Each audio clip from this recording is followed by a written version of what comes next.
Every hour that you're seated there, blood flow to your brain is dropping, and your brain's natural pumping mechanism that cleanses the brain and removes waste is slowing down.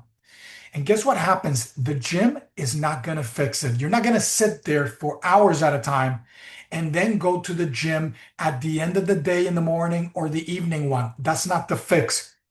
Here is what most people are missing. Researchers have found that if you walk 2 minutes every 30 minutes, just 2 minutes, you could do more, would be more beneficial. But at 2 minutes every 30 minutes, as opposed to 8 minutes every 2 hours, the same total movement, only the frequent version protects the brain. It will keep the blood flowing into the brain, increasing blood flow into the brain. And by the end of this video, I'm going to explain to you why this is and one rule that you will change immediately after you watch this video. It's going to change your entire workday and your workflow. And it only takes 2 minutes at a time. Let's get into it. So as usual, remember, I'm recording this with two different formats. If I'm looking away or something of that sort, it may be that I'm looking at the other camera. And in addition to that, remember, we put out one video on protecting your brain, training the brain to advance you in the digital age. There's so many things that we're doing in the digital age that are really harming our nervous system. And remember, brain health is the secret to longevity. You want to tune into this channel. We're going to be pumping out one video right now. It could increase as time, but you can help us. You can help me by subscribing, share this with somebody you think may resonate, may benefit, because at the end of the day, what really will help us is to drive more views so that we can reach more people. And that way I can start producing more content, get interviews and interview experts, so on and so forth. It really helps us go more longer. So if you want to wait till the end of the video, you find value, then do it then. But it really helps us if you can give us a like, subscribe, share it, comment as well. If you have any questions, I'm more than happy to answer those questions. All right, remember, you don't have a fitness problem. We always use this terminology in Zen Brain Academy is you don't have a fitness problem. You have a rhythm problem. What people have is a rhythm problem. They have designed their workday in a way, their schedule in a way that's very detrimental to not just their brain, but also their body. And today we're going to see how every hour that you're sitting there in front of a screen is draining your brain. And it's a very easy fix.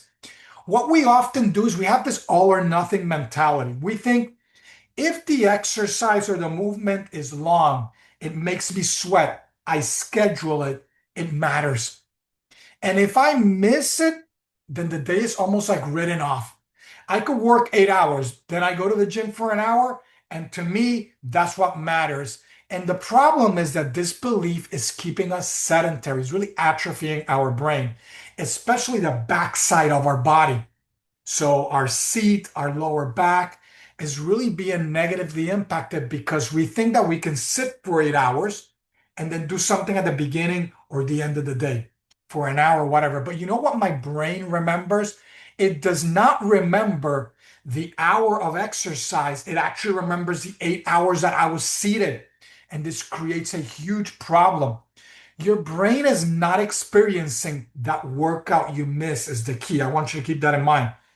It is experiencing the unbroken hours that I was just seated there with sluggish circulation, collapsed posture.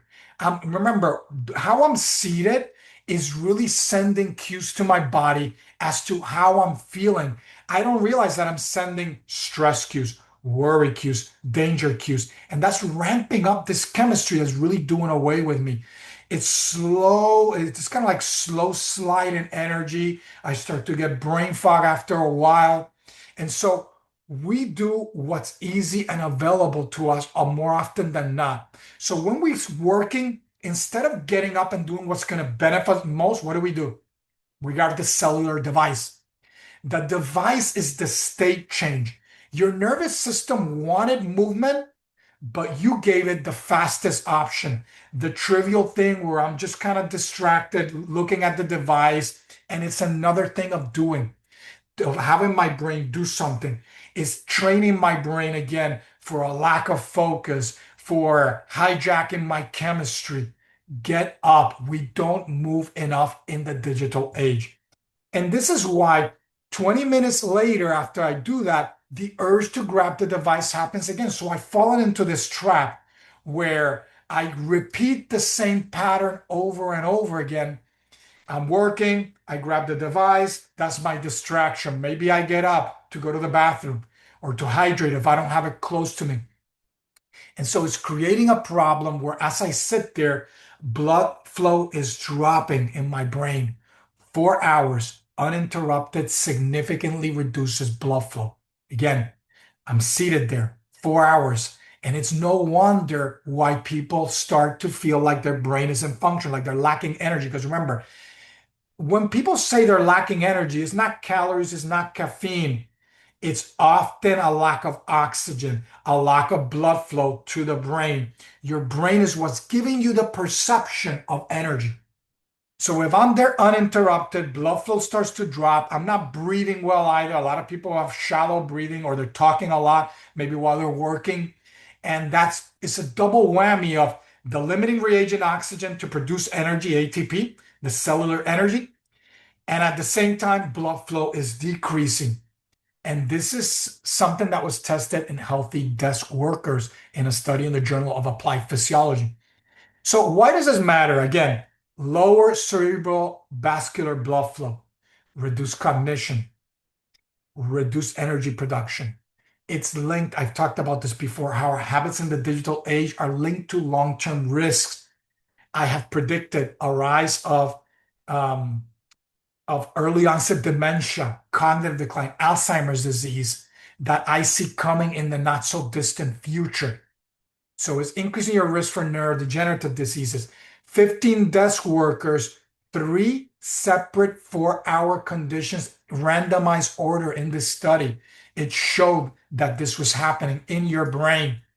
Same movement, different brain, 2 minutes every 30 minutes protected the brain, whereas 8 minutes every 2 hours failed. Blood flow still declined. 2 minutes every 30, blood flow held steady.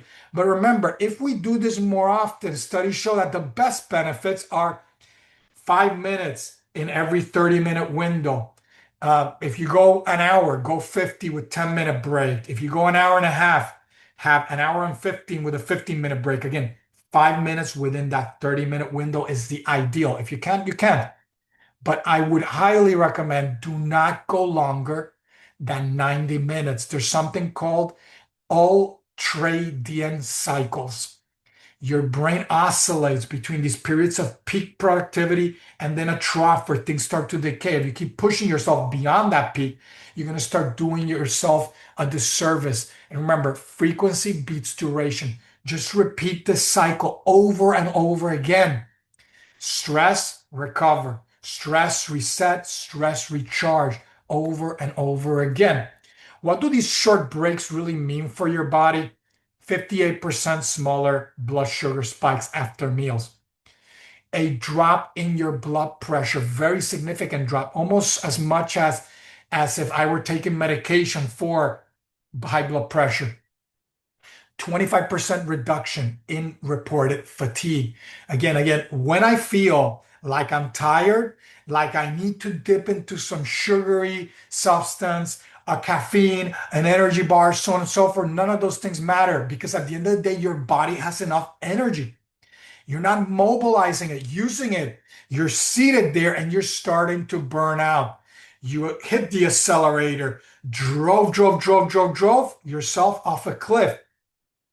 And again, you do all of these things regularly, you're going to do yourself a big service to yourself and to your brain and to your productivity and your well-being.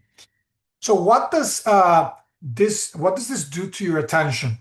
30 minutes of walking breaks every 30 minutes improves your attention and your executive function. Again, it relates to that peak trough phenomenon where everything just oscillates.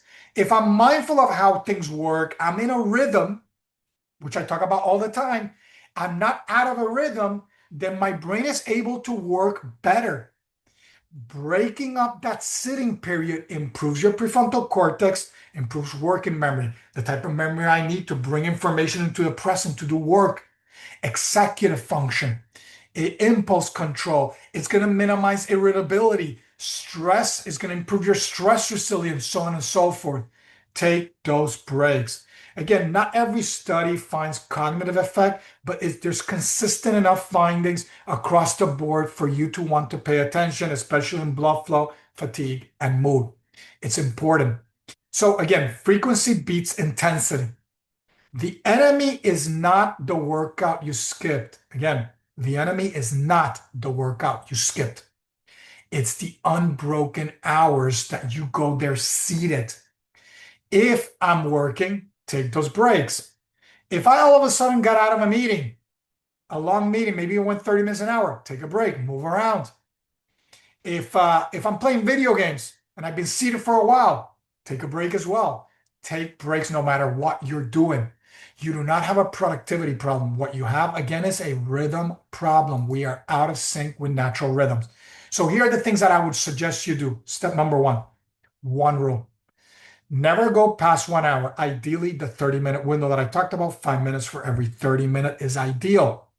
If you can't, avoid going more than an hour. Absolutely do not go beyond an hour and a half. Start with 60 minutes and maybe start shortening it. Start with a floor, set a goal. And when that hour approaches, stand up, no negotiation. Whether that is to do yoga asana, to go up and down stairs, a flight of stairs, to go across the house and come back, to do some stretches, twists, whatever. Get up, move your body, do some squats. I give some suggestions in my ZenBrain Blueprint on Beehive, the newsletter I have for free. It's in the link in the description. I give some suggestions on how, like a little kind of a hack of sorts where you can integrate this into things that you are already doing. And you can then have these rules that make it easier for you to integrate this. And of course, it's going to restore blood flow, improve postural tone, cognitive function, so on and so forth. Then step number 2, pick your snack. 2 minutes of any of these. 20 squats. Go up and down stairs, one flight of stairs. Walk to one end of the house or the office and come back. Twist, stretch, step outside. Step outside is good because you're going to get contact with sunlight, maybe with nature. If you go outside and maybe there's a little park or something you can walk around with, and maybe do some breathing while you're doing it. Slow down your breathing, hallway walk, whatever. Train the system, not just your habits. We say that in ZenBrain all the time. And then, of course, step number 3, make it automatic. This is what I was alluding to earlier.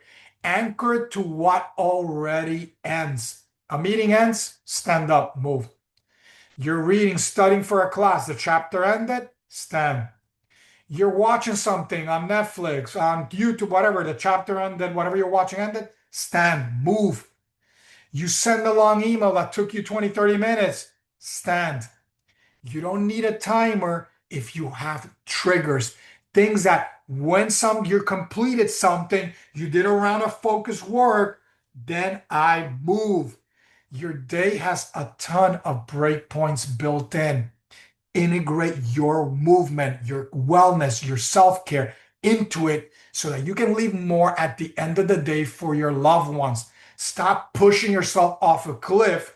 Start being more mindful and don't push straight through the day and ignore your own well-being. You will be more productive. Well, I don't care what job you have, you will be more productive and you will feel 100 times better. So it feels like nothing. You have 8+ movement stacks short throughout the workday. However, it's really going to make a difference in your physiology at the end of the day. 5, 6 p.m. hit, you're going to actually have more energy for the gym, more energy for your loved ones. You're going to sleep better. And then it's going to matter when? Decades later. I say this all the time. When you're older, you're going to start to feel the effects. More often than not, I work with people when they hit their 40s, they're feeling the effects of the last 2 decades, their 20s and 30s, their habits where they just ran themselves off a cliff. Those symptoms that you're generating just compound day after day, week after week, month after month, year after year, and then decades later, you're going to feel it. The second half of your life is when you should be enjoying your life, the fruits of your labor. You don't want a broken down brain and body. So again, as usual, next steps. You can get ZenBrain.Academy for free for a month. We're going to be porting it over to a new school.